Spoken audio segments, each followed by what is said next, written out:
Here's the keypad locking door lock for the RV. Just finished installing it.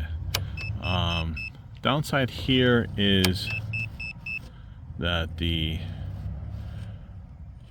device itself does not cover the entire area. It does fit in like it's supposed to. I'll probably have to use a seal here. So I keep hitting the remote, which is causing this to try and lock the door. So let's go through this. To lock the door, hold the button in for 5 seconds. It'll lock the door. To unlock the door, the directions say to enter the code and hit the unlock, but that is not the case. I'll demonstrate that here. So this is the default code. I have not changed it yet. So 1, 2, 3, 4, 5, and that does not unlock it. Okay. So to unlock it, you need to hit this first. So you hit the unlock, and then 1, 2, 3, 4, 5, and that'll unlock the door. Comes with a set of keys. This I don't know why this rubber seal is here, because it doesn't sit tight against there. It just kind of like flops around. So I don't know why that's there. Anyhow, this can be used to unlock the door. Actually, the only thing that this will do is unlock the oh, it's not fitting in there right. Something's not right. There we go. We'll lock and unlock the deadbolt portion.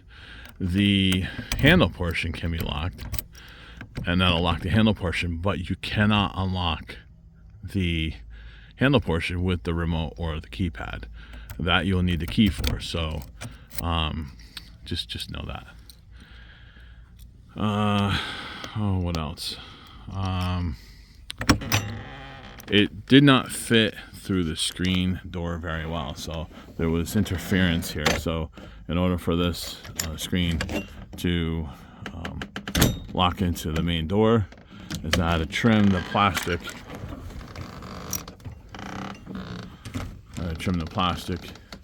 So that this will accommodate the lock. I'm not certain if this door latch is supposed to be kind of like loose, but it does work if you hold it against it, but it does loosen and slide out a bit, so I'm not sure what the deal is there. Actually, I did loosen this. I didn't retighten it, so that may be it too. It literally just meets the pin that it needs to operate. So I do have to tighten this down slightly again, because I tried to slide this whole assembly towards the hinges to give it more room for the screen door, but that did not work out. Your programming stuff is here, so you can program the remotes, your codes. You can make it so that the fob doesn't work, and you can also change the level of the sound from the chirp indicators.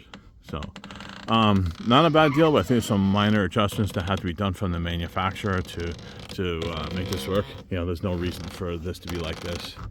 I'll have to put a bead of silicone here so that water does not run into the assembly. But on a rating, you know, for its price and what it is, on a rating of 1 to 5, I'm going to go with a 3, because I think they could have done things a little bit better. The instructions, like I said, they're not accurate for unlocking the door and, you know, stuff like this. And even like with going to the screen door, you know, subtle adjustments to the housing and stuff like that. Like I said, for the price, it could have done better that way. And as far as like locking the handle and stuff like that, perhaps maybe more notification in the instructions that these two don't work together.